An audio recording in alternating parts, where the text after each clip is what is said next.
So we're about to start. I'll just give a few bits of information about logistics as everyone is just kind of collecting their last bits of food and getting back to their seat. So first of all, accessible washrooms are out the door and to the left. I also want to remind you that the session runs for 2 hours, and although there's no scheduled break, if you feel that you need to step out for any reason, please feel free. We'll have the panel discussion for about an hour and a half, and after that we'll have a question and answer period before having a brief final closing wrap-up set of remarks right before 7, or maybe a little after 7 at this stage. Also, I wanted to let you know that this session is being recorded. It'll be placed on the Law, Disability and Social Change website. That's lawdisabilitysocialchange.com. So please feel free to check there soon if you'd like to review the session or if you believe that you missed anything. So those are my logistical comments. Okay, so I'll get into the main part of the evening now. And good evening, everyone. My name is Laverne Jacobs. I'm a law professor here at the University of Windsor and the founding director of the Law, Disability and Social Change project. I welcome all of you to the event this evening. In opening this evening's event, I first wish to acknowledge the traditional territory of the Three Fires Confederacy, comprised of the Ojibwe, Ottawa, and Potawatomi peoples, on which the University of Windsor sits. Thanks for taking the time to attend this evening. I recognize some of you, of course, from earlier today, and some of you as students. So thanks so much for making the time to come out to support and to share in the knowledge exchange. We'll continue our examination this evening of disability barriers by looking more specifically at the ways in which the law has assisted and also left shortcomings in helping to realize disability rights. This evening's event, which is a panel discussion, is titled Global Struggles, Working Towards Realizing Disability Rights in Canada, Australia, and the U.S. In delivering these opening remarks, I'm reminded of two key ideas, both of which are well encapsulated in the UN Convention on the Rights of Persons with Disabilities, and which I think fittingly portray the central themes of this panel. The first is the incompleteness of the law. Section K of the preamble of the Convention on the Rights of Persons with Disabilities states, concerned that, despite these various instruments and undertakings, persons with disabilities continue to face barriers in their participation as equal members of society and continue to face violations of their human rights in all parts of the world. This preamble section comes after a list of various undertakings, policies, and other treaties and instruments that have been enacted to protect disability rights. The second key idea that comes to mind is the importance of listening to the voices of people with disabilities. This concept arises with a certain valence when we think about and talk about disability issues in the law. People with disabilities make up approximately 15% of the Canadian population, yet they disproportionately live in poverty. This is one of the reasons why litigation of issues relating to disability matters is not necessarily amongst those issues most litigated. People therefore find other ways of expressing the challenges that they face through protests, through public advocacy, through lobbying, media awareness, and these are just a few. Or, and I believe that this is also quite common, many stories are simply kept quiet. They're experienced as humiliating incidents, internalized and not acted upon in any public way. Yet these stories are important. They're valid experiences. They are unjust experiences and ones that need to be addressed so they're not replicated. If they aren't addressed, we leave in our midst a grave set of instances in which disability rights have been disrespected and where these injustices are not being corrected. It's for this reason that one of the central themes of the work of the Law, Disability and Social Change project is to listen to the voices of people with disabilities. And as director of the project, I recognize that we can't simply rely on legal decisions and case law to tell us what the issues are affecting the disability population. We need to reach out to members of the community and create spaces in which they can share their stories and in which we can learn from one another. This evening we have a fantastic panel. I'm excited about my colleagues on the panel who bring a breadth of knowledge to us about disability rights in Australia, the US, and Canadian Indigenous communities. I thank you for taking the time to come to the University of Windsor and to share your insights with us and the broader community. So I'd like to turn the microphone over now to my RA, Korea Saltani, a third-year student at Windsor Law and a Disability Legal Studies Fellow with the Law, Disability, and Social Change Project. And she'll introduce our guests. So as Dr. Jacobs has mentioned, we have an amazing panel with us today. So we have Alistair who's Australian Disability Discrimination Commissioner. Sorry. Should I try that one? Okay. Thank you.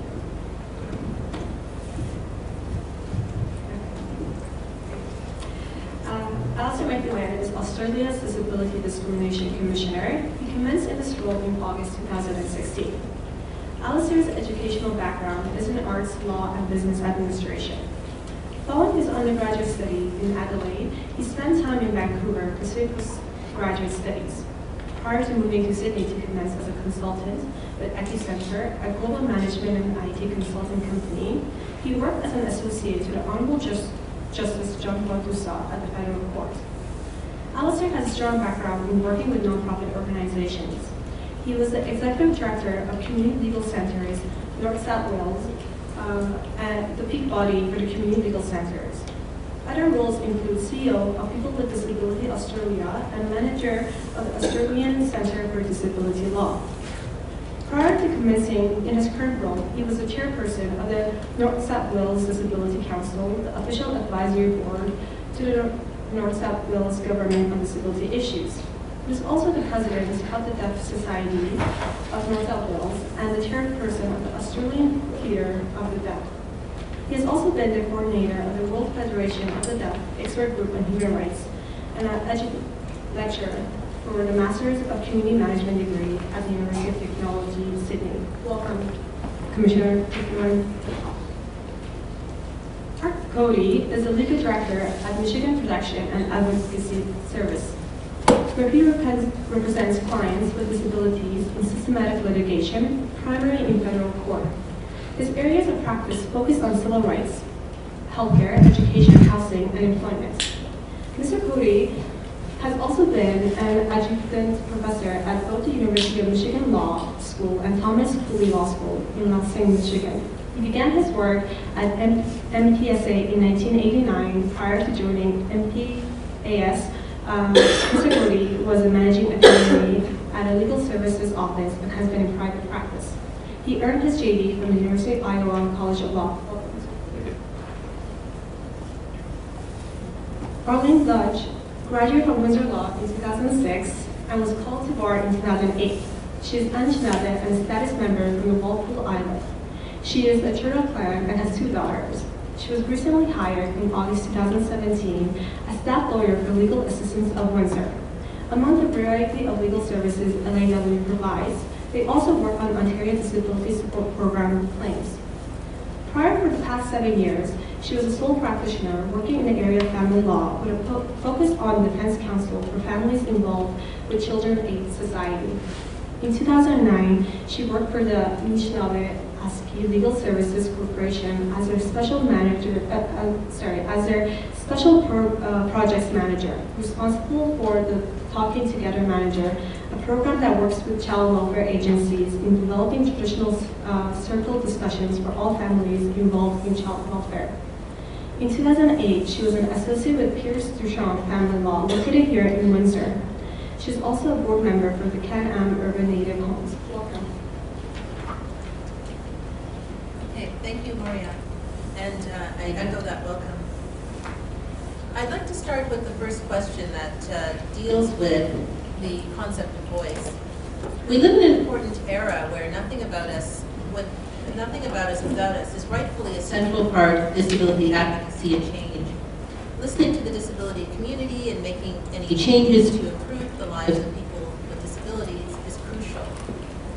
My first question to the panel is, how do you incorporate the voices of people with disabilities and advocating for change in your work or in your jurisdiction?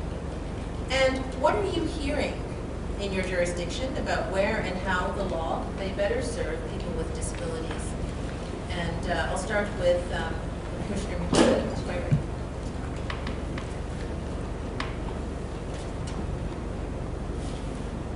Thank you, Laverne, and hello everyone. I presume you can all hear me okay. The microphone is working. Thank you again. Thank you so much for your wonderful hospitality, and I'm loving the winter wonderland, but I suspect that's not quite the case for you who have to tolerate it, I suppose, every day. Laverne's asked a very important question, and I'll answer it in a variety of ways. The first way is my position, Disability Discrimination Commissioner for Australia. There's a very strong feeling in the disability community in Australia and recognised by the government that this position should be held by somebody with a disability. And that has been the case generally for all the commissioners that have been appointed to the role. I was appointed in mid-2016, and the role was part-time prior to that. And there was a very strong recognition or outcry from the disability community that that shouldn't be the case. It should be a full-time role because disability is a big part of our lives and needs a full-time commissioner. When I started, I thought it was important that I go around Australia and consult and make sure that the work I do is reflective of the opinion and views and experiences of Australians with disabilities. So I went all around Australia, like Canada. Australia is a large country, and there are some very remote communities and people living in very remote areas. So that is part of the challenge, just like here in Canada. I made sure that my consultations were accessible. I made sure that people had a variety of ways to get in touch with me, written, phone, email, face-to-face, and so forth. And what they told me was they just want to be able to live life like anyone else. They want a job, they want to be able to go to school like anyone else, they want to get from A to B, so accessible transport is the big one. When they go to the doctor, they want the doctor to treat them like a human being as opposed to just being dismissive of their health concerns which they try to articulate. They also told me that they feel bullied and neglected and in some instances appalling acts of violence. And also in Australia, we are just in the fifth year of the National Disability Insurance Scheme, which is a new system designed for people with disabilities themselves to control their funding that they need to get personal care and support.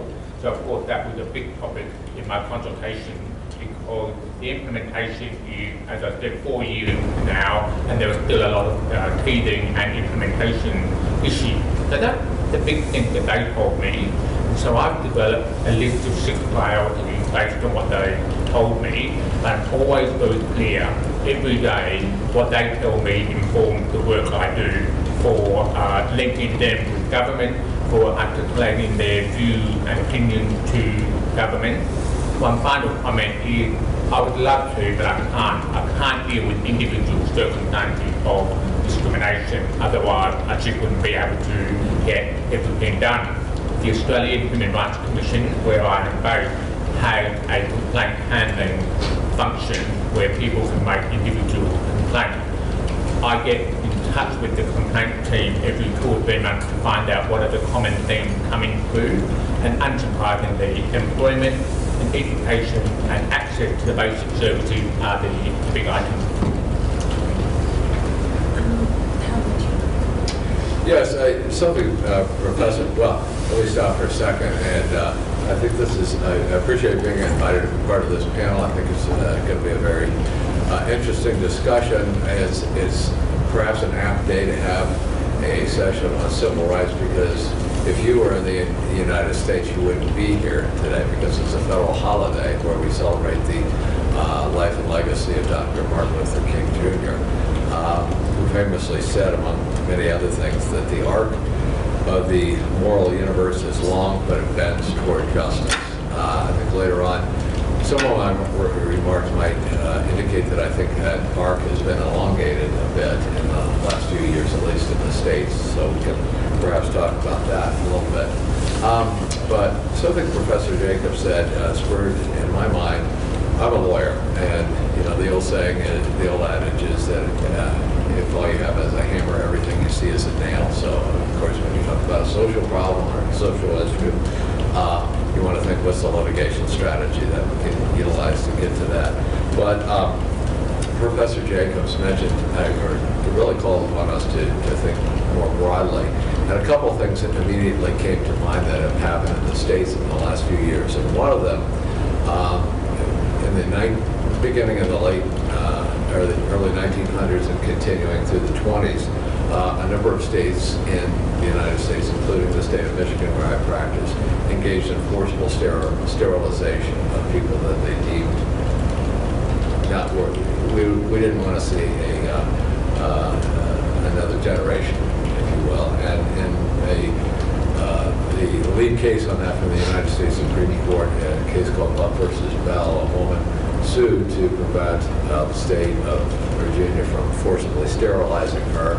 She lost her case at the U.S. Supreme Court with the justice who wrote the opinion saying 3 generations of imbeciles is enough.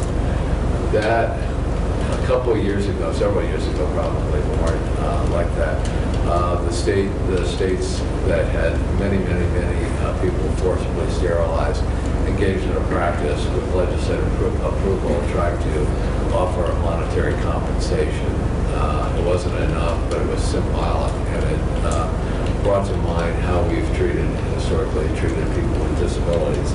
The other thing that's going on in some states is that people have gone to the state institutions that are for the most part closed now and gone into the cemeteries that were associated and seen that, and what they've seen is that the grave markers typically have nothing more than the ID number of the individual who is buried there, as opposed to their name, their age, anything referencing them. And so some people have gone in to try to correct that thing, correct that situation. And again, I think it's a symbolic gesture, but it's an important gesture because some of these facilities were huge, holding up to, in Michigan, up to close to 30,000 individuals, and of course, high rates of mortality and death and burial in an unmarked grave.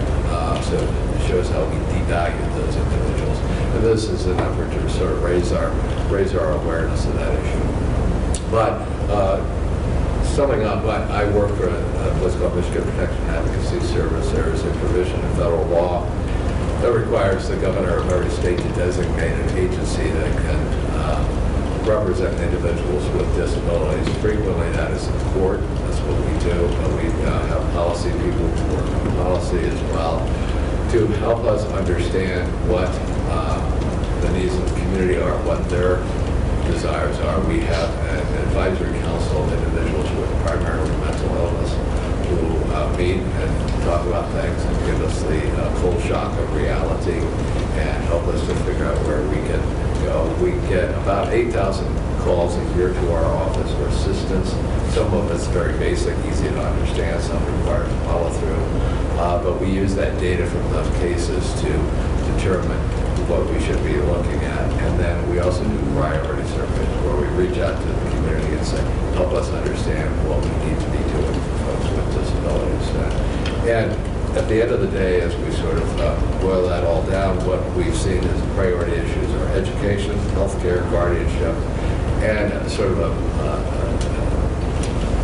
matter that's bubbling up, the rights of elders, because we're realizing that first of all, people with disabilities are living longer than historically they did, and they are relying on services from the state, and they do in fact have disabilities, although many of them are admit that, and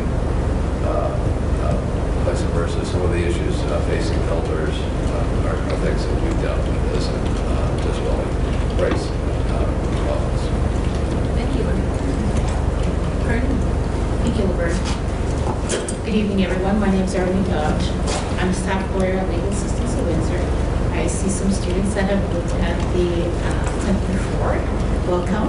I'm here to speak on Indigenous peoples within Canada, and I think that conversation has to look at the history of the relationship between Canada and the First Nations.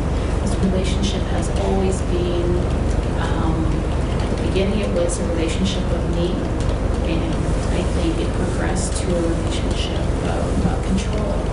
And we were looking at some of the matters that have occurred in Canada. One such case is the Jordan's Principle, and it was about a matter of a young man. He was a young child located in a remote community in Manitoba, and what had happened is that due to his disabilities, he needed to attend to the hospital.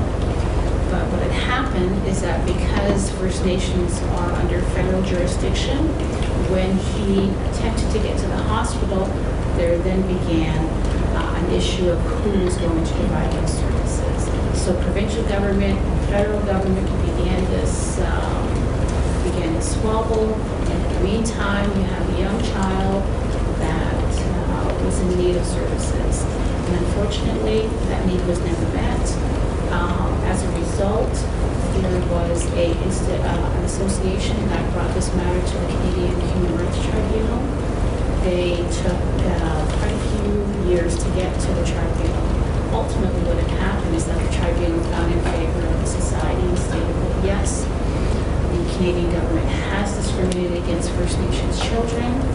However, trying to get that matter resolved within the two governments is yet another issue. So I guess looking at the legacy of the Indian residential schools as well, from that came an agreement between those that attended the residential schools and the government. And out of that, they decided that there should be a Truth and Reconciliation Commission, and this happened. So in 2000, I believe it was 2008, this commission was struck to meet with thousands of those that attended the schools, and from this they came up with 94 recommendations. And within that commission, they have a number of calls to action. There's about 7 or 8, I'll go into that in detail, but there are about 7 or 8 that go into detail with respect to the health of First Nations Indigenous communities. And hopefully at some point, governments will come together with the First Nations and decide how this is going to occur. Thank you, Ardeen. So the question, excuse me. So the question is, how do I incorporate the voices of people with disabilities in my work as well? And just briefly, my advocacy work is based on qualitative research wherever it can be. I reach out to the communities. I make an effort to engage with people with disabilities in order to hear their stories, find out their concerns, so that I can start to uncover and analyze and address them, whether it's through a legal lens or a broader lens. If my research is document-based, I also focus on unraveling the threads that show the first-person voices of people with disabilities to the extent that I can do so. What have I been hearing in my jurisdiction? I'll answer that by looking at some issues that I have seen and heard that are happening nationally and locally. The large looming immediate specific issues, and I'm going to contrast this to more hidden, crucial, systemic issues. So the large looming immediate specific issues that I've seen and heard talked about deal with income security, employment strategies. So there's approximately about 49% of the disability community that is unemployed. People are very interested in how they can obtain jobs, retain jobs, things like that. Income security, of course, is also an issue for those who are unable to obtain work. The amount of support that they can receive, the amount that's clawed back, etc. These are all issues that are very prevalent within the disability community. Another large looming, immediate and specific issue is access to health care, primarily preventative health care, and primarily within, for women, I find. So issues relating to access to scans such as cervical mammograms, things like that. There's also, and I'll mention that there is a healthcare standard, the first one ever being created under the Accessibility for Ontarians with Disabilities Act here in Ontario. So it'll be interesting to see how that has an impact. Services for adults with developmental disabilities, that's another issue that is very high on the radar, especially in Ontario. We see that as children age and meet the 18-year mark, there are challenges to receiving the supports and services that they need. There was actually a protest in Windsor here at the end of September on this very issue. Young adults with developmental disabilities are finding that there is a very high, very large waiting list if they want to or need to go into care homes. And there's also a significantly large waiting list for support. So those are the immediate issues, but there are also several hidden, I call these hidden because they really haven't been discussed enough, I think, crucial and systemic issues. And the first one deals with processes for bringing in people with disabilities to consult on change. So yes, we've opened the door through the CRPD and elsewhere to talk about, to bring in people with disabilities to talk about the issues that they face. Yet the consultation processes themselves have challenges. They're not always created in a communication-friendly way, especially if you have intellectual disabilities, etc. They're not always presented in a way that is readily accessible for people with physical disabilities as well, taking into account fatigue and other elements. So these are areas that need to be considered and need to be revised, especially if we want to move forward with the idea of bringing in people with disabilities. The need for access to justice reform. There are people with disabilities who are unable to bring forward their claims of disability discrimination because they can't get legal aid. It's extremely expensive to bring forward a claim, as many of those of you in law especially know. If there isn't legal aid, it falls upon the individual to bring forward their own matter as a self-represented litigant, which can be extremely detrimental, both health-wise and in terms of actual success. Social inclusion is the final one that I'll mention, and there are various ways that social inclusion presents itself as a barrier. One deals with learning appropriate ways of interacting with difference. I'm hearing constantly that there is a challenge out there, a real challenge with people with disabilities, if they're brought into the workplace, finding themselves marginalized and not really brought in a social way, which is just as important as being brought in physically through the door. And another one I'll mention, possibly at another end of the spectrum, is bullying. Similar to what Commissioner McEwen had mentioned, the idea that there are young adults and children with disabilities who are being faced with violence, in schoolyards, etc. This is not to say that the issues are uniformly spread across local, national, and provincial regions. There are sometimes issues that are better addressed in some places, and some that are, terribly addressed in others. In any event, those are the issues that I've been hearing. So, the second question is for the Commissioner. The question of inclusive education is criminal struggle.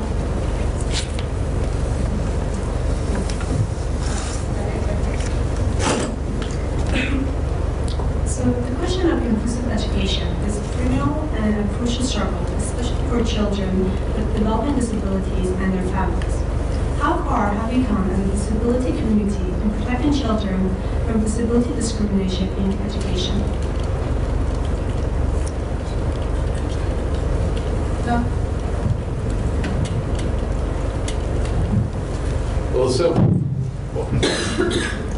The simple answer is not far enough, and that's attributable to a number of problems with the system and how it's perceived by parents of children with developmental disabilities. We talk regularly with a number of family members, and they will say that they understand the need for their child to be in an inclusive education. They'd like that, but they're not confident that the school will properly address the needs and learning styles, if you will, of their child. So that is a conflict that many families face. A secondary conflict is for those families who have decided, yes, they want an inclusive education for their student, but that the school is unwilling to do that. They have to go through what's called the best route, if you will, is to file what's called a due process complaint in special education. And there are individuals with Disabilities Education Act. Typically, if you retain an attorney, we don't have enough attorneys to offer representation to all the people who would need one. But if you retain a private attorney, there's only probably 5 in the state of Michigan, 5 or 6 who represent children and parents with children and parents of children with developmental disabilities.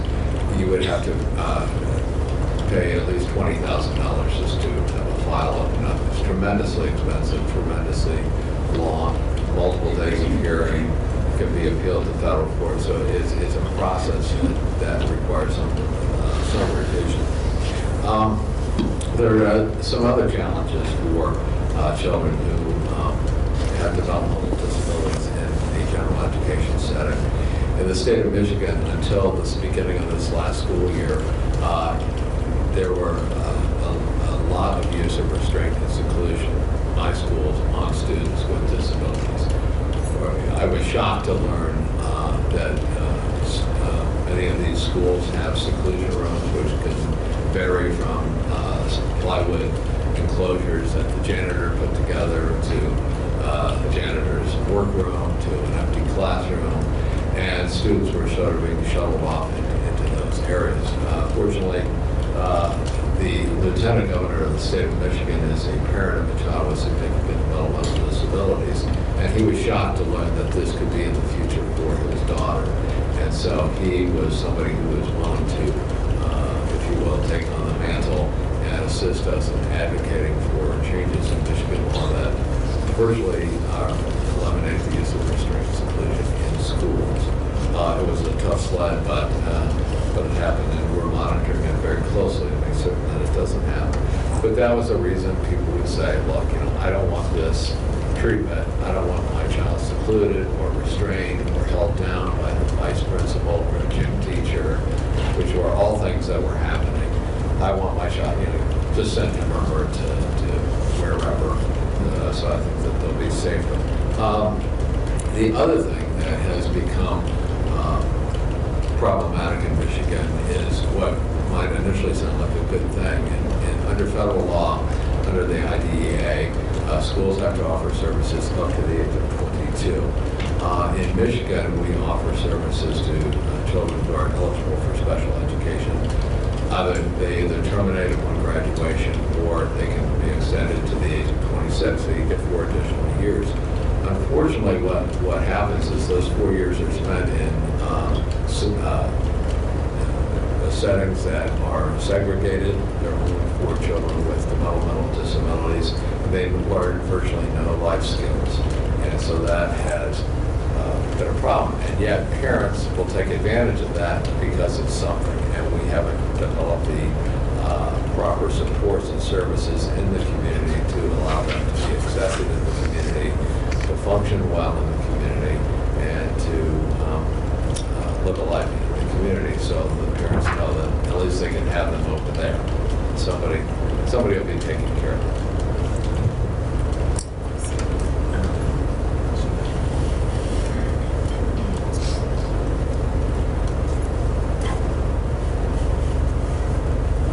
Like Mark explained in Michigan, a lot of the problem that he explained we also have in Australia with respect to education, from families who approach the local school and try to articulate what they need for their child, and they met with resisting, told to go away.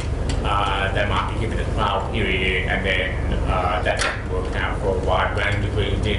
And so what we see in Australia is many children, particularly with disabilities, being excluded from education And I'm sure you all agree, education is a fundamental pillar of society. Once you've got an education, you can't be taken away. And sadly, in Australia, many children and adults with disabilities are being denied it.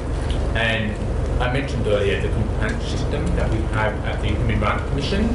By the time a complaint about education comes to the Commission, often the relationship between the family of the child with a disability and the school is very almost impossible to find resolve at conciliation. So that is the fundamental issue. What I've also heard is that universities are also inaccessible, and there's a lot of resistance by individual lecturers or professors to adapt to the style of teaching that they've been used to doing for many years, and not been willing to even try new ways of delivering on the curriculum, such as accessible formats, teaching style, accommodating deaf students who need Auslan Australian Sign Language interpreters, and the list goes on. What am I trying to do? I'm trying to educate the educational staff. I know, and I said this earlier today at lunchtime, I know that for a teacher it's a challenge having 30, 35 kids all running around the classroom, or they should be sitting quietly, but they're not. So we need to see it from ability rather than disability. So I think the challenge for me to try and work with teachers to be more creative, to be more open-minded, and also to be better resource, and that includes the principals. In Australia, we have a model where principals have the final decision about what happens in their school, and so we're trying to implement systems where parents can appeal to the education department, or if there's a serious matter of, and Mark can talk about this, restraint and seclusion, and it does go on in Australia, that principals can be overridden for their decision to lock somebody away in a room, and often parents don't know that these things have happened because they don't know what happened to their child all day at school. It might be a comment made when they get home, or another child might say something. So it's a very hidden but a very real issue. And I'm about to kickstart a project about restricted capacity in Australia, and I'm approaching teachers and principals directly to try and talk about the issue, because I think that's where fundamentally the change will happen. And last but not least, the Convention on the Rights of Persons with Disabilities articulate very clearly what needs to happen. It's about making sure the child or adult with disability can access any education opportunity, and the curriculum and the educational settings need to be adapted or modified. Thank you. So I'm going to try to use this mic if it works. Okay. So this question is for, I think I'm ready to use that. Thank you. So This question is for Mark and Dr. Jacobs. Accessible transportation is often said to be the lifeline that connects people with disabilities to community, including work and social interaction. Yet, transportation is a challenge in a number of jurisdictions around the world when it comes to people with disabilities. In what ways can transportation inequality issues for people with disabilities be better addressed in your jurisdiction? Would you like to go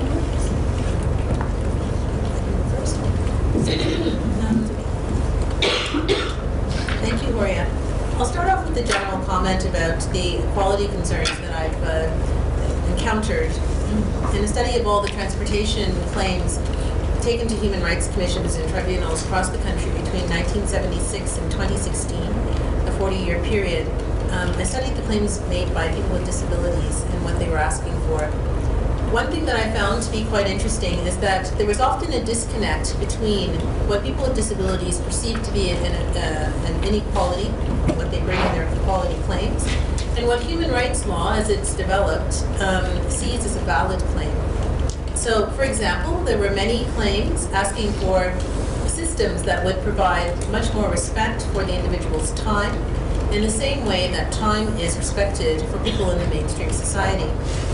People with disabilities were tired of having to do things such as call well in advance to book rides, not being able to get taxis on demand, etc. One of the principal features of human rights law in Canada is that once it's once a relatively clear case of discrimination has been made out, it then moves to the respondent to show that they couldn't reasonably accommodate the individual and their disabilities without undue hardship. However, there are concerns by many individuals within the transportation sphere who wanted simply to have a more equitable system from the get-go. They were not so much concerned about accommodation, whether it be reasonable or not, but rather about structurally changing the system so that there was an equal way to access transportation for everyone. So that's one thing that I've noted with respect to transportation. I'll also mention a few particular barriers to transportation that I've seen. One is the idea of effective communication with people with disabilities. So people with visual impairments are having difficulty with issues such as decal on buses. People with autism experiencing and other communication disorders, may have difficulties with elements of travel, especially if policies put in place to assist them are not respected. I've also seen issues relating to snow removal. So in particular, in certain parts of Ontario and many cities, side streets are not shoveled, causing particular issues for people with mobility devices. Inadequate taxi service, so on-demand taxi service is still something that's being discussed in many places in Canada. As well, resolving issues relating to new technologies, so things like Uber and what the policy should be there with respect to picking up people with disabilities, autonomous vehicles, and how we'll deal with self-driving cars. And the final specific issue that I've seen deals with wayfinding to have complaints resolved. So the question comes up quite a bit. I hear this question of where do we go? How can we resolve this matter without having to go through a lengthy and expensive human rights complaint? I'll just mention two other areas, since the ones that I mentioned there were all provincial or regional. I'll also mention air and rail transportation, which is a federal issue. So there was a case about a year ago dealing with an individual with a wheelchair, power wheelchair, where one of the airlines simply said, "We can't take your wheelchair on this plane," although it was a fairly standard wheelchair. And in 2007, just a few months ago, we also had a ruling dealing with Via Rail about individuals with scooters who wanted to ride together. Reading the decision, what I think is very compelling is when the decision makers of the CTA mentioned the fact that this was a couple. They wanted to be able to enjoy train travel together, yet there was a claim that there wasn't enough space and that one scooter had to be put in baggage. It wasn't even put in baggage properly and was ultimately damaged.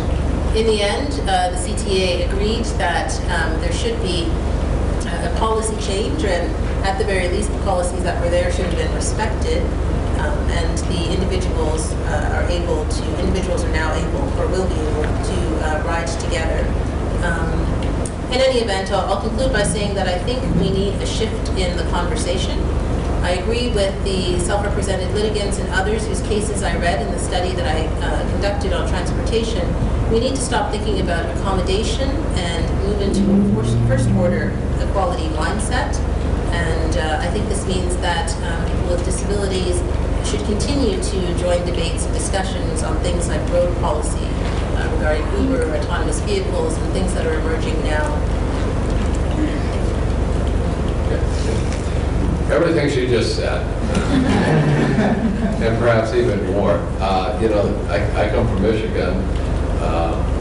We build cars. We don't understand this other stuff, buses and all that stuff. No, I'm just kidding. But we do have some very similar issues. Under the Americans with Disabilities Act, when there's a bus service offered in a community, a standard bus service, they also have to offer paratransit services within that service area, and on demand. It's not really on demand, but some of the issues of scheduling rides, making certain that information is conveyed properly to bus companies so that they actually do have a paratransit there. very quickly, and when it's supposed to be there.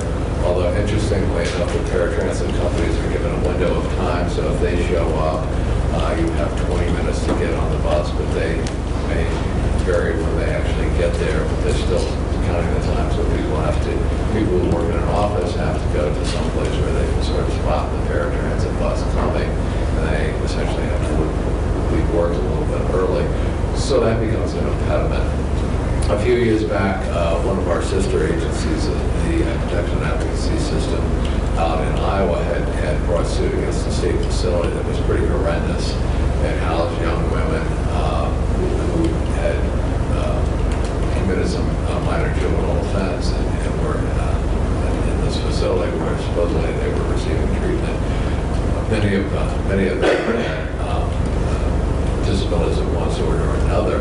And the state came in and did a very effective job in putting together plans for these young women to transition back to the community, and particularly education. And so I was visiting with my colleagues, and I said, well, what's one example? They said, probably the most popular thing that the state did was that they made certain that every girl who could do it actually got a driver's license, because they were discharging many of these people to rural communities, far from any transit service of any kind, far from any taxi cab service, and your Uber might just be on a tractor, who knows, but it proved to be very, very important so that they can access some means of transportation. Autonomous vehicles, that's something we're monitoring very carefully, because some of them are going to be made in Michigan. So we're excited about that, but we want to make certain that they are usable for individuals with disabilities. So that will be a major issue. But some of the transit systems still have not completely installed. For example, the announcement that is triggered by GPS. So when the bus reaches First and Main, there's supposed to be an audible announcement that's made by the computer. Reach First and Main. Some of those bus companies still have not done that. Train issues are very significant as well, even though train travel is not highly used in the state of Michigan. I will tell you, my colleagues who practice on the eastern seaboard of the United States encounter many problems with getting clients on and off of trains. Many places don't have lifts properly situated where they can assist an individual in a wheelchair in getting onto a train. So if you're talking about a commuter train, they have to stop the train, get behind schedule, and find a lift, get the person on the train, and off of their journey. And that's a commuter train, and people are trying to get to work naturally. There's some resentment, but it's something that our folks encounter. And there are even new trains that the state of Michigan is purchasing, but they said they're going to go out in groups of 5, so there'll be 5 trains, and one of the 5 trains will accommodate somebody who needs a wheelchair. We said that's not enough. Plus, there's no guarantee that that particular train will be in that set of trains that goes out. So again, somebody could show up, purchase a ticket, and not be able to get on a train, and not be able to go wherever it is they are intending to go. But again, many of the things that the professor said are challenges we face as well.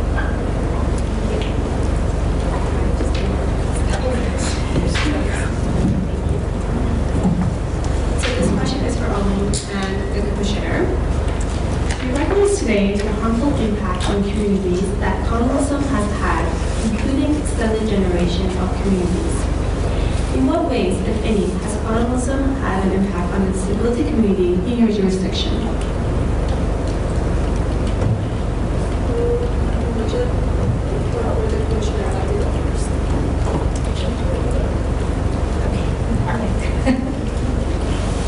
Thank you for that question. I think that when you're looking at indigenous communities, you have to look at the location of where most of these First Nations are. There are over 500 reserves within Canada. Most of them are in remote communities.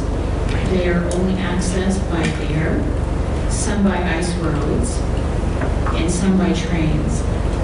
Very few though. So, and then when you're looking at the community themselves, you'll find that many of these communities don't have paved roads.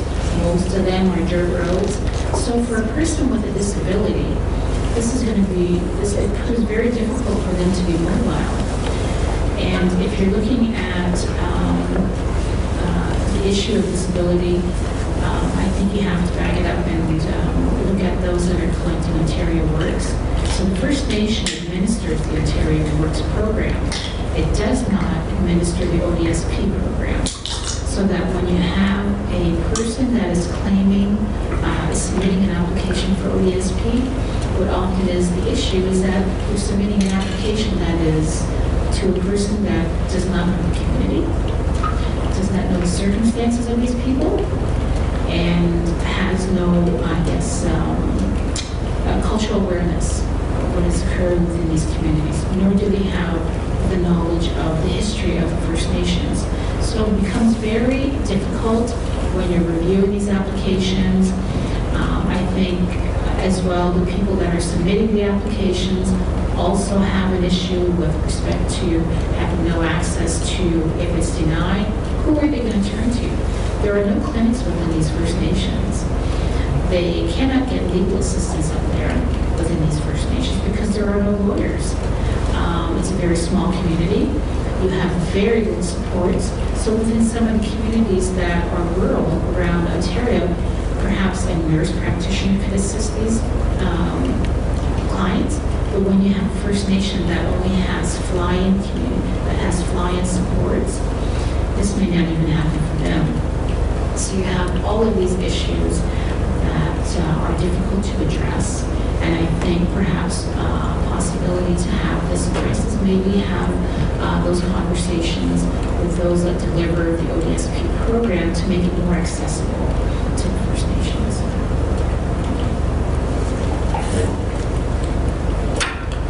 Last night they explained many Aboriginal and Torres Strait Islander people, Indigenous people in Australia live in very remote communities. Perhaps with one small difference. We don't have ice roads. I mean, Australia is a very hot continent, so ice roads possibly might be in Tasmania, which is at the bottom of Australia, but it would be very rare in the rest of Australia. And Arlene has also explained all the big issues that come with being so remote, access to services, access to, also the internet. You might be lucky in some remote community to get satellite, so you can use the basic telephone services. So many people with disabilities who are Aboriginal or Torres Strait Islander descent don't access many of the things that we take for granted, including people with disabilities in the metropolitan or urban areas. To give you some numbers, to give some context to you, Aboriginal people, Indigenous people make up about 2% of the whole Australian population. But when you go to prisons around Australia, people who are Aboriginal or Indigenous make up 50, 60, 70, even maybe 80% of the prison population. They are grossly overrepresented in prison and in the justice sector. And the situation is worse for people who are Indigenous and have a disability. So the interaction with police, the interaction with trying to get even basic legal services, particularly in remote areas. Arlene talked about flying in, fly out. And that's what we do, and it's not enough to build a community and for the community to become resilient and knowledgeable. So we have an enormous problem in Australia for access for people who, for Indigenous population in general, but particularly for people with disability. What is the Australian government doing and what is the Commission doing? The Australian government has a program called Close the Gap. And perhaps Arlene would agree with me, people who are Indigenous are likely to die earlier than people who are not Indigenous because of the lack of access to health and education and so forth. It's about 20 years difference of 16, 17 years is about the average gap. So the program is called Close the Gap. We've had some success in some areas, but has a long way to go. The government every year sort of pats itself on the back and reports on it, and we can clearly see that more progress is needed. terms of disability specifically, the Australian government has announced, or they've announced, haven't actually yet implemented or taken action, a plan to improve outcomes for Aboriginal and Torres Strait Islander people with disabilities. So I think we look forward to progress under that plan. At the Australian Human Rights Commission, we have a commissioner specifically for Aboriginal and Torres Strait Islander people. That's very long, longer than mine. The Aboriginal and Torres Strait Islander Social Justice Commissioner, which is social justice, and for the first time we have a woman, June Oscar, who was appointed to the role in April last year. She's the first woman ever to hold the position. She just commenced a program or project to go all around Australia and consult with women who are Aboriginal or Torres Strait Islander. And I'm hoping to join her one of the trips. Of course, so Arlene can agree with this planning takes a long time. You have to reach out to the local community. You have to make sure, for example, as a white person, I don't just turn up there and expect the community to come and meet me. That would not work. You need to develop a relationship with the local community. So June's program has an Aboriginal name for it. It's her language, and I don't have it on me right now, but it's a great way of trying to get working into the community. It's funded by the Australian government. I commend them for recognising that women in particular have particular issues of discrimination.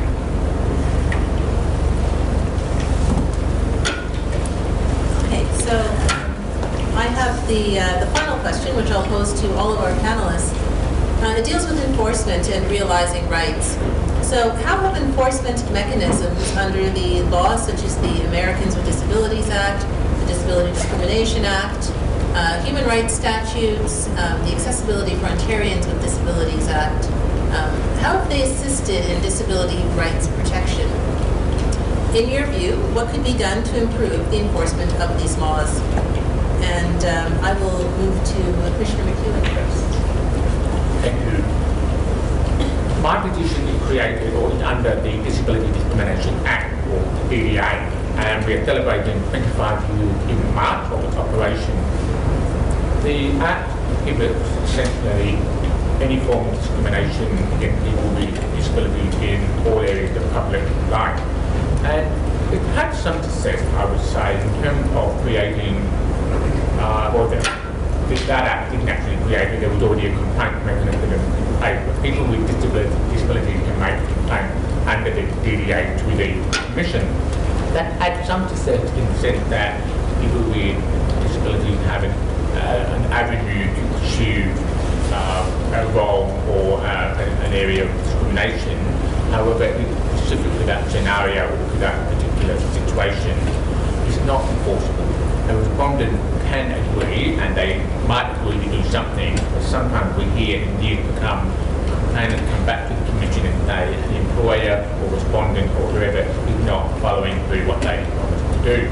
It's a voluntary exercise as well. Respondents don't have to particularly respond, so we rely on the willingness of the two parties to come together at the Commission and conciliate. We're not a court of law. The Commission can, what it does is it says to people, this is what the law says, and then how can we make it work for you in the circumstances that you have. So that's one way of, I guess, enforcing. In the dream world, I would love to have compliance functions where I can actually go out and, impose punitive measures on organisations and government departments that are not complying with the DDA. So I think that's one great weakness in the DDA. People with disabilities in Australia often tell me they feel the DDA is a crucial tiger. We need to remind them of the great successes under the complaint handling processes, but they don't always invariably translate into systemic change. So how can Mark and I add or clarify, under the Americans with Disabilities Act, the Department of Justice in the state, the federal department actually take on strategic litigation, and I get their regular newsletters, and they go after, with a polite Australian term, they prosecute organisations that might not be complying with federal legislation. I understand that might be changing under the current administration, and so that would be a great disappointment because that's the model that I've looked to for many years in terms of how can we actually get meaningful change. Often you need to punitive measures. In summary, overall, the DDA has also made it clear that we have one federal law that all Australian organisations need to comply with. So that's helpful. Often there are differences in state anti-discrimination laws, so that can make it a bit problematical. And sometimes people in the state are recommended by their lawyer or advocate to perhaps go to the federal Australian Human Rights Commission, where they might have greater success under the law in terms of their particular circumstances. Right. Starting out with a reference to what the Commissioner just mentioned, the way in which the federal government in the United States enforces the Americans with Disabilities Act. It's sort of a twofold process, if you like. One is at the local level, there are U.S. Attorney's offices in every state, and in Michigan we have two U.S. attorneys, one for the Western District of Michigan, one for the Eastern District of Michigan, and they can bring actions, litigation, if you will. It's a complicated process because we're a bureaucratic government. They can bring actions in court to enforce the provisions of the Americans with Disabilities Act. That, however, the U.S. attorneys are all political appointees, and so we're relying a little bit on what their area of passion is, what their area of expertise is, and how they want to handle this type of litigation. Do they really want to see the Americans with Disabilities Act enforced, or are there other things on their plate that they're trying to attend to? And in Michigan, for example, and the history and background of the attorneys that work for them. In Michigan, in the Eastern District, which is headquartered in Detroit, there have been a couple of very active attorneys who have litigated ADA cases for the eastern part of the state. The western part of the state, not so much. And for no particular reason, it's been true through Republican and Democratic administrations. They're just not as invested in the ADA as they are in other matters. Then, higher up at the Department of Justice, they will bring action. They can bring action in any place in the country. So if they wanted to bring a lawsuit in the Western District of Michigan, they would do so. They would notify the U.S. attorney that they're about to file a lawsuit, and that's what they do. But they are relying on places like the place where I work to have that information forwarded to them so that they know, hey, there's a problem out in Ishpeming, Michigan, or Bad Axe, Michigan. They're really some real places. So they rely upon that. Just in terms of some of the issues that I think need some attention, one of them is sort of in part and parcel of our way of legislating in the United States, and that is that many of the ADA was passed back in 1990.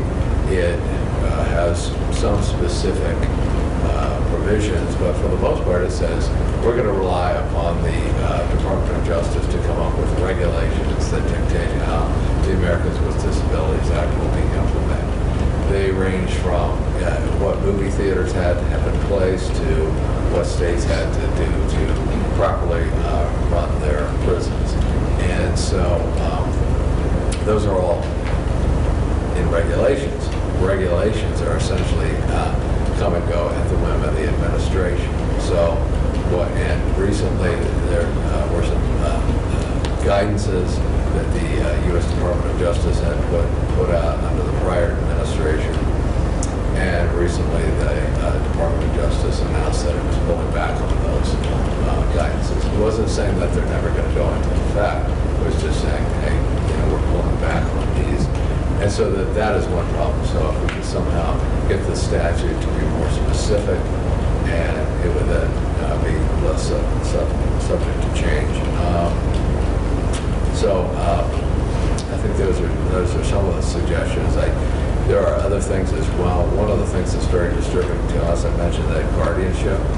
issue in Michigan and in most states in the United States.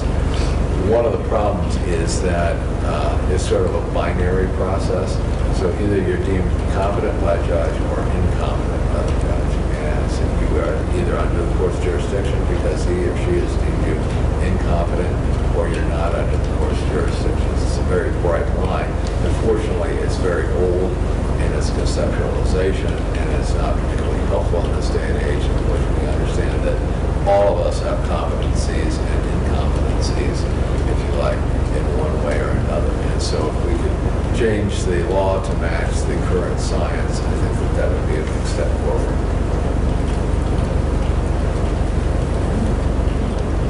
Well, I think Minister McEwen has a fantastic idea with the Commissioner for Health or Disability for Indigenous peoples. That would just go a long ways. But I think those discussions need to begin with the First Nations, and they have to provide that relationship in order to get there. I also think that locally, for the Ontario Disability Offices, I think there needs to be cultural training provided in order for them to have an idea and to understand those communities that they service. Because I think there hasn't been that type of information provided to them. And I think that would go a long ways. Also, I think perhaps maybe the 1965 Indian Welfare Agreement could also be amended to include the ODSP agreement. But yeah, I think the discussions need to start, and we have the Truth and Reconciliation Commission that has them for calls to action, and there are 8 references to health, and we already have the plan, and there is a roadmap for that, and we just need to have a little people to begin the discussions. Thank you. I'll just wrap up by saying a few words about what takes place in Canada.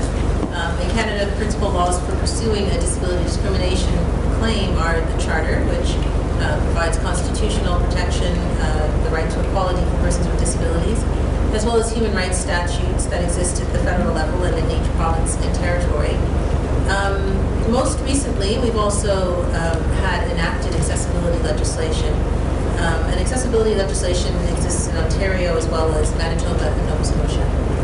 And I should mention that the federal government is also currently drafting a federal accessibility act, which is scheduled to be tabled this spring. So if one wants to have their rights enforced, it's a matter of bringing a complaint primarily under the Charter or under the human rights statutes. It's necessary for an individual to file this in court or at a human rights commission or tribunal, depending on the structure set up in the province or territory. The human rights analysis under both of these routes, in a very simplified nutshell, requires the individual to show they have a clear case of discrimination by showing that they've suffered an adverse impact that's connected to their disability, and it's only then that the burden shifts to the respondent to reasonably accommodate. So the advantages of these laws is that they have assisted by laying down some fundamental principles relating to reasonable accommodation. But in terms of drawbacks, in order to be enforced, there's a significant burden placed on the individual with disability. I enjoyed hearing about the U.S. Idea of having some sort of systemic enforcement, especially for key cases. I think that could be useful.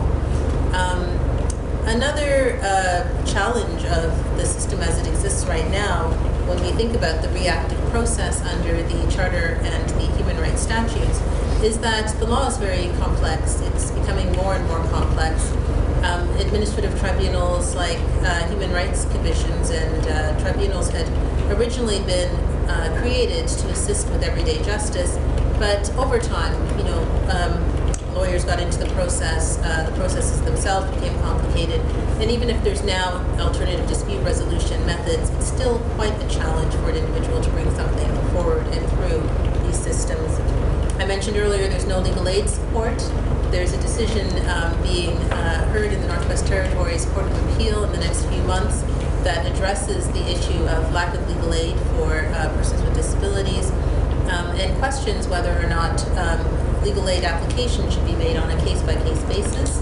Right now, the Northwest Territories is a region that where there's a blanket provision saying that human rights matters will not receive legal aid.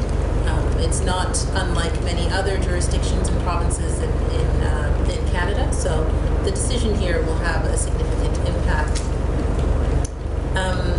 I should also mention that most matters that go before human rights tribunals in Canada deal with disability in some shape or form. So, there are other ways that I think we can address disability discrimination and have our rights enforced as people with disabilities.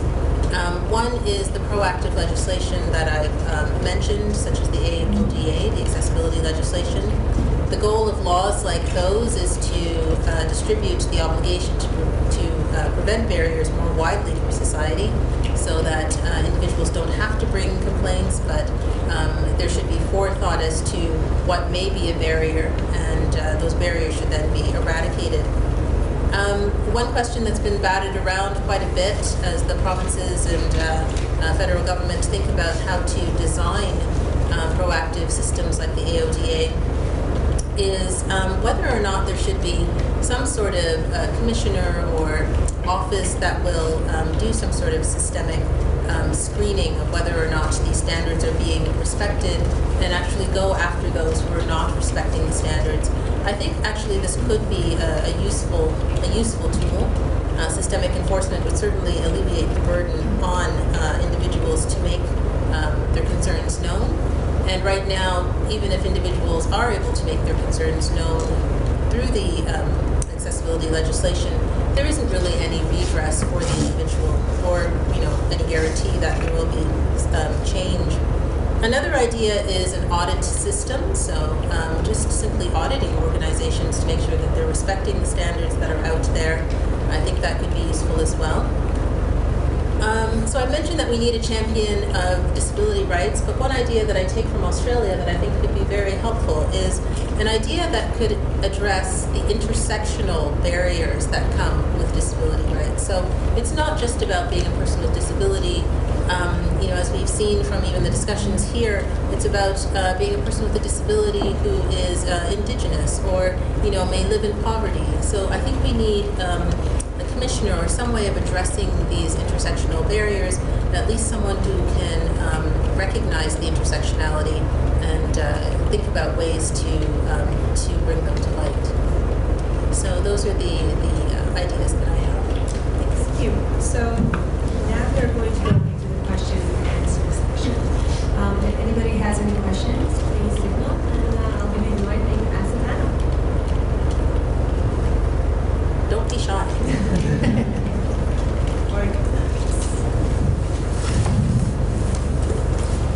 Let's see if this mic works.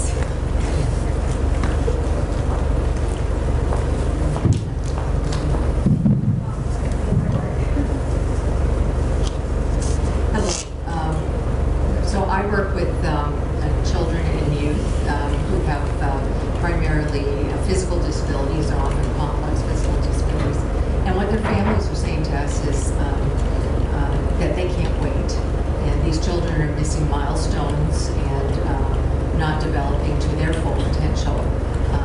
And I would say that often a strategy that we see happening in our own community here is organizations trying to come together at the grassroots to overstep our mandates and really just try and fill those gaps in the short term.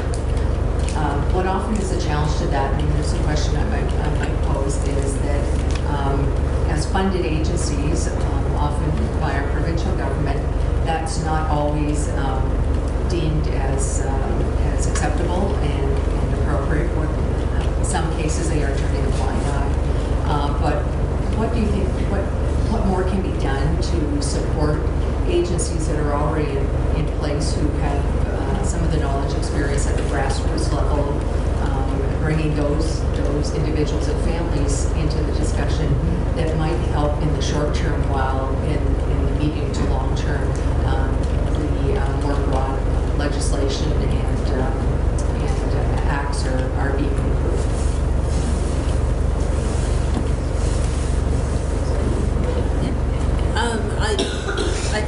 question. It's actually something that I've thought about a little bit, and I must confess I don't have an answer. It's a very hard question. The funding issue, we owe a lot to these agencies such as yours that are, closing the gap on their own and trying to find creative ways, find creative workarounds. Outside of making a lot of noise and bringing that noise to policymakers, I don't have an immediate solution. I wish I did. Yeah, but thank you. It's a great question, and maybe my colleagues have some insights from other places. Great, that's a really good question, and it touches upon, everyone's responsibility. I often hear, in fact I hear nearly every day, when it comes to issues around disabilities and talking with policymakers and government and bureaucracy, oh, it's not my responsibility, someone else should be doing it, or you should go there. And so, absolutely, it's everyone's responsibility, whether you're the frontline staff, to our team lead, to the CEO or the head of the agency. So I think that's one issue we need to address, is getting stronger leadership, but also all making sure that that trickles down to the agency. We often also hear we don't have funding, and I do recognise that is a perennial issue, I think, for anyone. The Australian Human Rights Commission funding has in real terms decreased. That's been because of a huge range of issues, but often we don't always say things that make the government of the day pleased to hear it. And that's our job, is to be independent and to tell them what the issues are. And sometimes certain ministers or prime ministers might take that in a very adverse way. So what can we do in the short to medium term? Well, two things. One is to try and embed a culture across the organisation. As I said, it's everyone's responsibility. There was currently, to illustrate the example, there was currently a federal court, no, I think it was a Supreme Court matter in Queensland of a woman who lived with flatmates and had an issue where she needed to go to the police and report the issue. And she turned up at the police station and she said, I'm deaf, I need an interpreter to be able to communicate with the police. And the reception in response allegedly was, oh, that's not in my job description, that's not my responsibility. So now we have a Supreme Court matter or a lower court matter that just demonstrates the fundamental issue, a lack of a culture of inclusion. The other thing, of course, is, and it's related to my first comment, is stronger political leadership. Mark mentioned the example of the Lieutenant Governor who had direct experience of disability, and we only ever usually see action arising from when somebody has direct experience. I remember many years ago a minister in Western Australia out of the West got very passionate about captioning for movies because his young child was deaf and needed access to caption, so we saw movement. So that's piecemeal. So ultimately, it is everyone's responsibility.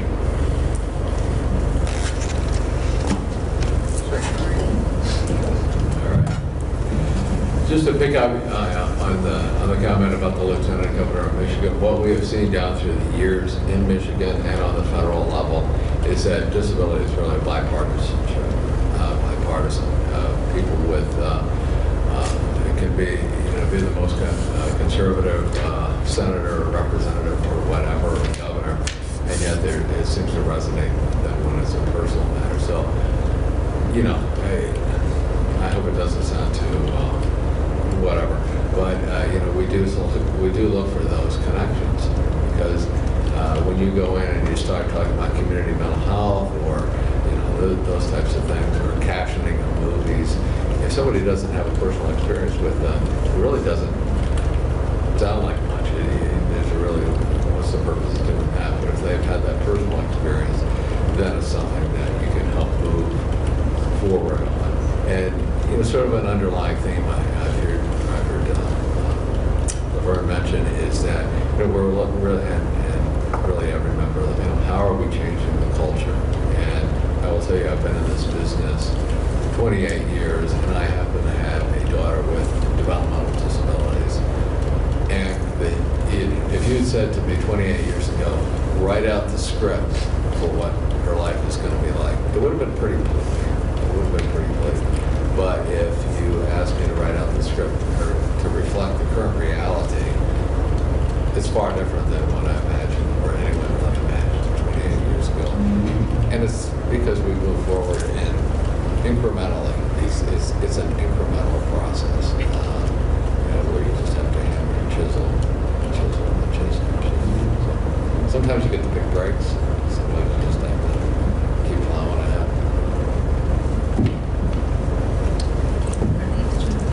I guess maybe with respect to the Aboriginal communities, in terms of how they work, because the community is so far and few between, I think creating that awareness and creating those allies and partnerships with other like-minded peoples is one way of, getting that awareness out there so that it would help you in your organization.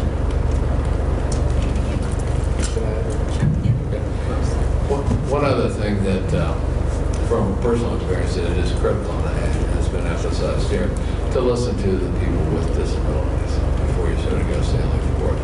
In my community where I live, my daughter's in a wheelchair. There was a young boy, same grade, in a wheelchair, but he went to the parochial school, she went to the public school, and as they were transitioning, so they were both going to be in the middle school together, both sets of parents went to the school independently without the knowledge of the other set of parents and said, listen, just because my daughter's in a wheelchair, don't be putting her into class with the other guy, the other kid in a wheelchair. And the other parents said, just because my son's in a wheelchair, don't put him in the same class with Caitlin because she's in a wheelchair.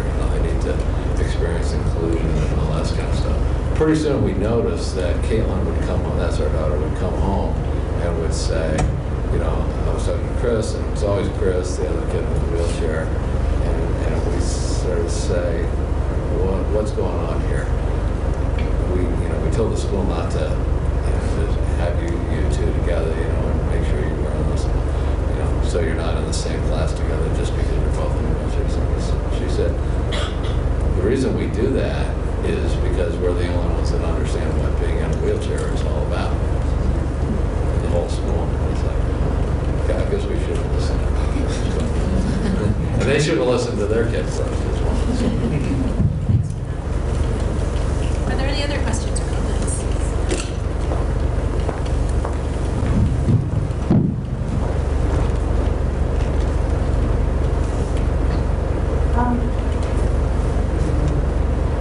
So my question just has to do with, we've seen tremendous strides in other minority communities or other, sort of clearly marginalized communities over the past 40 years with being able to mobilize the general community to their cause. I'm not trying to be us and them, just that in this talking about disability, and I'm not necessarily talking about disability here, but we all know that the great strides that have been made among LGBT people over the past 40 years is unbelievable. Good. And my question is how, because Mark, I believe, talked about the fact that really people, unless they have a personal experience with disability, they're not that interested in it. How do we mobilize the general community to get behind disability issues the way the gay lobby has managed to do with issues of inclusion?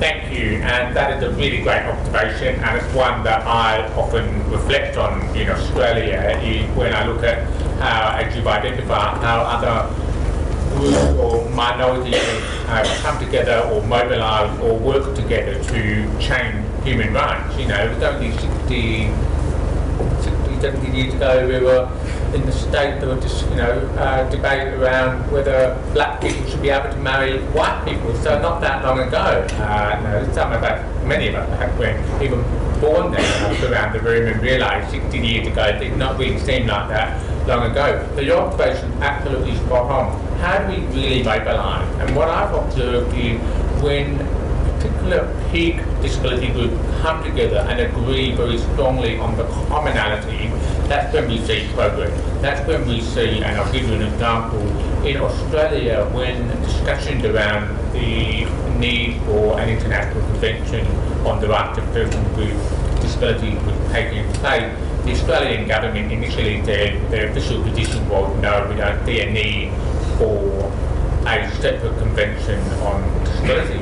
So the peak and the disability community were very strong and united in saying we want to see this, it's really important, but we still had our I remember when I was at People with Disability Australia, some staff and even community members were saying, why are we investing so much in international work? Why are we going to New York and having this negotiation when you should be focusing on issues closer to home? And you know, the P to talk about, well, if you get an international instrument that's very strong and very easily embedded in your own domestic culture, then we can see change. And so that's the kind of conversation we're having. And more recently, for those of you who have been observing Australian politics and social issues, we only just got marriage equality in December literally last month, and I'm sure for you in Canada, you're probably very surprised. You would have thought Australia must have had that a long time ago, seeing that we're quite progressive in many other areas. But what mobilised the LGBTI community was a recognition that it's a very simple issue. Well, once an issue became simple, is equal love. Why can't I marry the person I love? And once that message became clear, people were able to go out, or LGBTI people were able to go out and talk to their grandmother and to their aunt and family members, but we still had a lot of competition.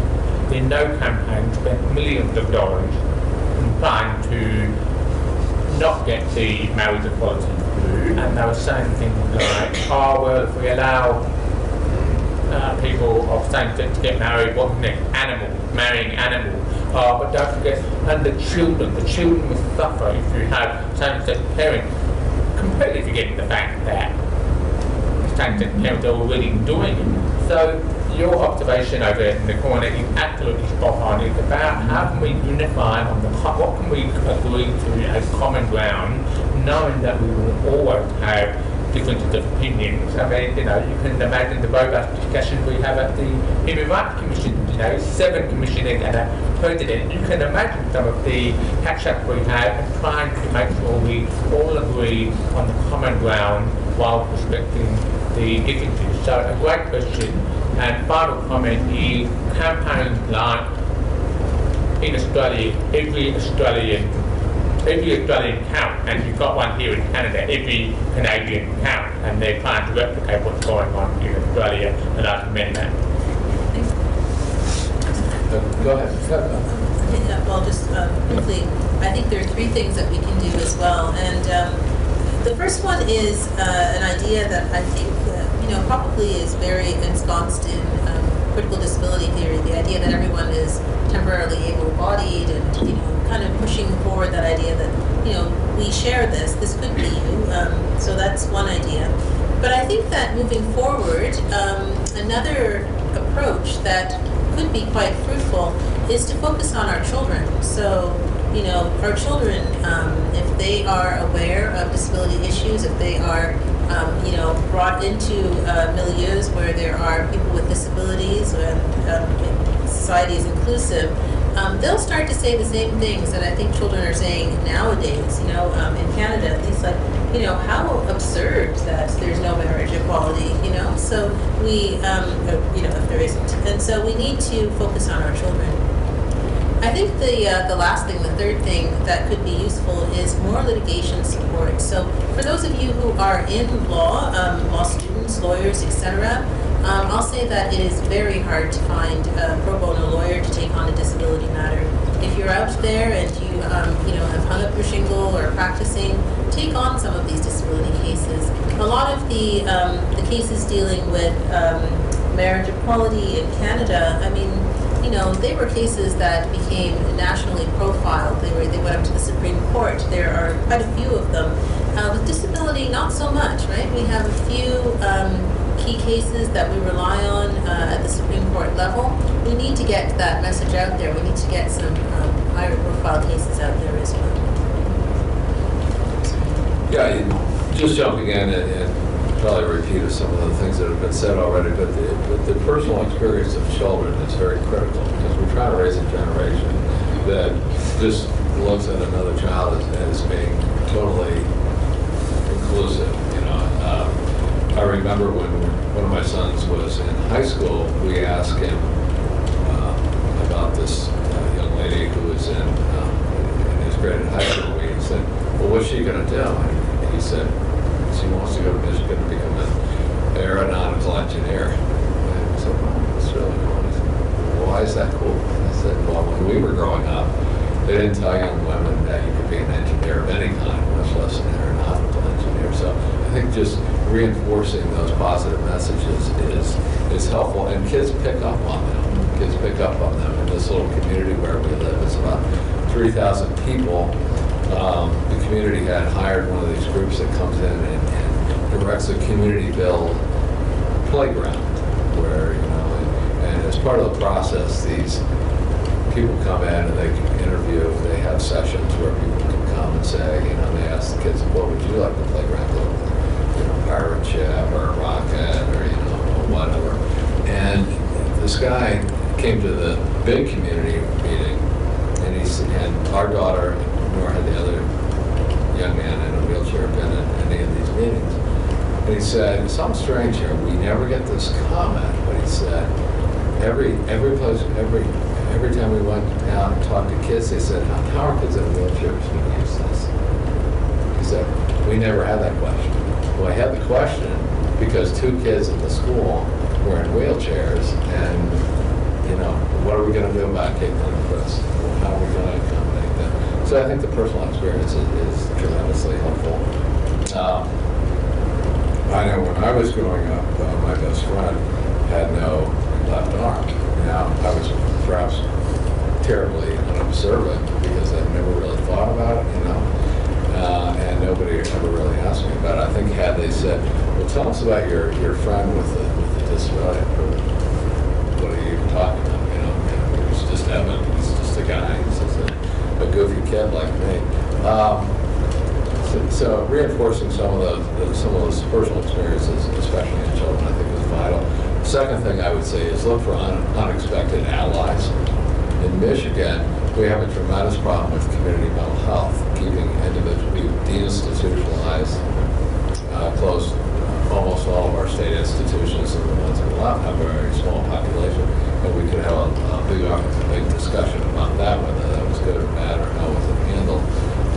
But one of the consequences is that there has been a tremendous spike in the number of individuals with mental illness who end up in local jails. And so one of our biggest allies in advocating for more community mental health are the sheriffs, because they're running around saying, I can't run a jail with this many people with significant mental health needs and keep them safe, and keep my other inmates safe, and keep my staff safe. So they're actually an ally. And finally, just educate yourself if this is anywhere near to you. I mentioned Buck versus Bell, dating back to the time when the states were sterilizing people with developmental disabilities. There's a documentary that the public TV in the States put together a number of years ago called Killing Films of the Third Reich. And basically what they did was they traced the history of cinematography, where the Third Reich, under the direction of Hitler, put out these very high-quality films, well done. And what they were doing is they would show sort of a progressive idea of ending somebody's life. So, for example, they started out with a man whose wife was bedridden, and she just didn't have much of a future. So the doctor comes along and says, well, we can deal with that. So we'll kill her. Didn't use those terms, it was much more clinical. And then later on in a subsequent film, you saw a situation where there was a young girl with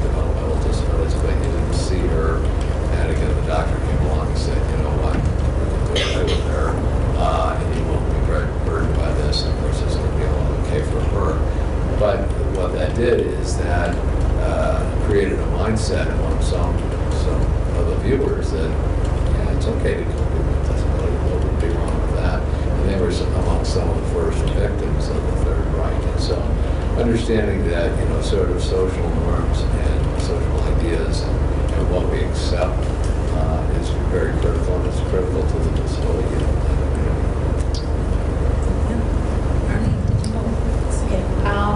I think involving local leadership in any type of, issues that you have, inviting them into your grassroots communities, letting them know what the issues are, and educating them. Because I think that's the only way you're going to move any type of issue, is to include that leadership, because they have the ability to change. Thank you. Okay, well, we have time for maybe one more question or comment. Don't feel that we need to just ask us questions. We want to hear from you as well. If you have comments or experiences to share. I don't think it's worse, but I'll just give it to you.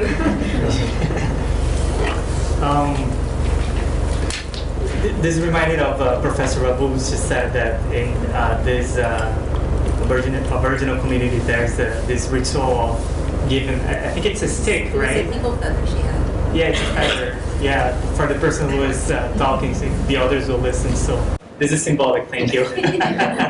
I'm a bicycling advocate. I research on the area of mobility, and when the matter of transportation came, I heard you talking about Uber and self-driving cars, and we have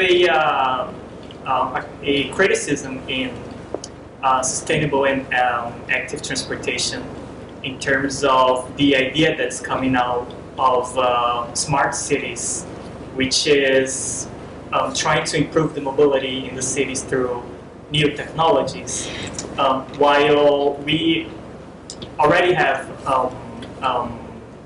ways to improve people's mobility with all those new technologies. If we put people on buses and bicycles and walking instead of everyone using their own car, we're going to have less costs of transportation and less traffic jams and etc.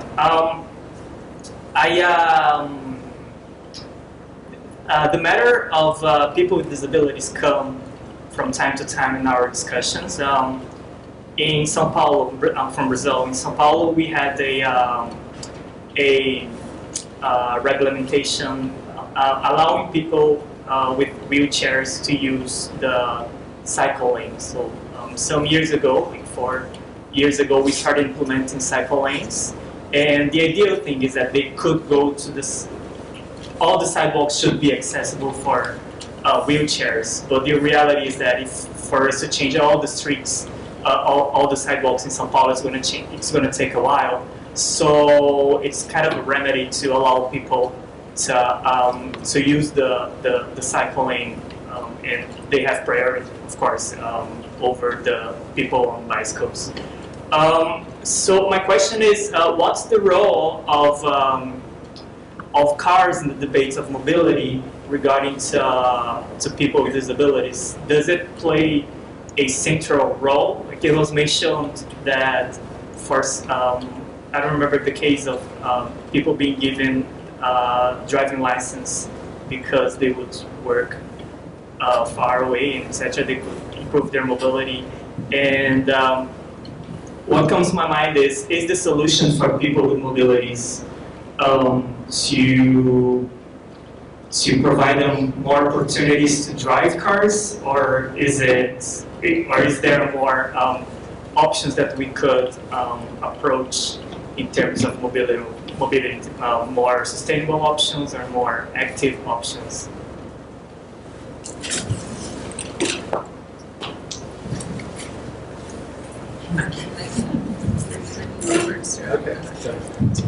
Yeah, no, thank you for the questions also. It's a great question.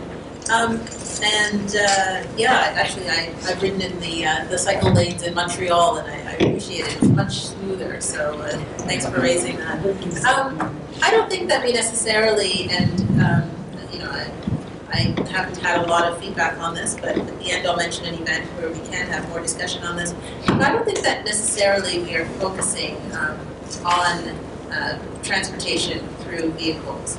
But I do think that there are several challenges for people with various mobility devices to using those mobility devices to go far places. So, for example, you mentioned the sidewalks. They are often, cracked and uneven, and so using them with wheelchairs, for example, can often lead to stress on the joints, etc., other kinds of long-term injuries. So, yeah, I don't think that we're necessarily focusing on vehicles, but I think that being able to travel by vehicle when it's appropriate and when it's necessary, and in the same way that individuals who don't have mobility devices can, is one of the things that I've heard a lot of people aim for. So I think that's one question, or one answer to your question. I do like the idea of spending time talking about the approach and the value of things like autonomous vehicles. We have an event on February 14th, Valentine's Day, actually, that is being hosted here at Windsor Law, where we'll be talking about autonomous vehicles and accessibility in road policy. So that might be something that might interest you as well. Broadly speaking, and I don't have an immediate answer to your question, but I think broadly speaking, it speaks to the issue of the problem of unintended consequences, because you might advocate for a certain approach that results in resentment and problems down the road. So, thinking through carefully what that looks like. I know just in terms of technology, access to technology, there have been some glitches because people with sight impairment, for example, although the electronic textbooks may be great for some people, they don't always work for people with visual impairments. So we've had a lot of problems with the state of Michigan. It has certain forms that are required to be completed if you're going to receive welfare, food stamps, and that kind of thing. So that they're all digital. And if you A, don't have access to that technology, it's a big problem. And B, that's a swell idea. There are a number of people with visual impairments that can't access the system, so we're always fighting about what changes they have to make. So I think just the big principle is, what are the unintended consequences of this action? If we advocate that, what's going to be the downside? I would just add that we're when we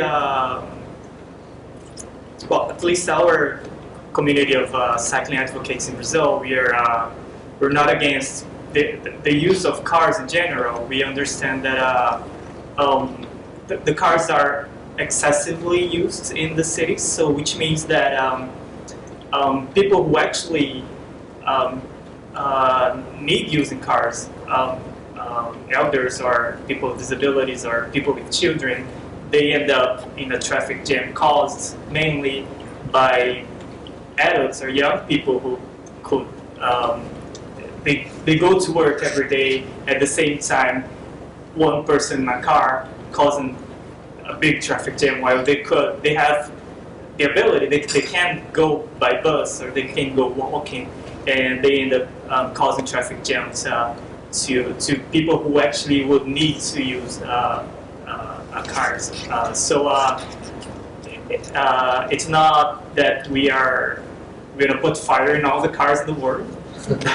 Sometimes we tend to want that, but that's not our intention. But it's more to democratize the streets and have more options for everybody. So I think even for people with disabilities, maybe discussing how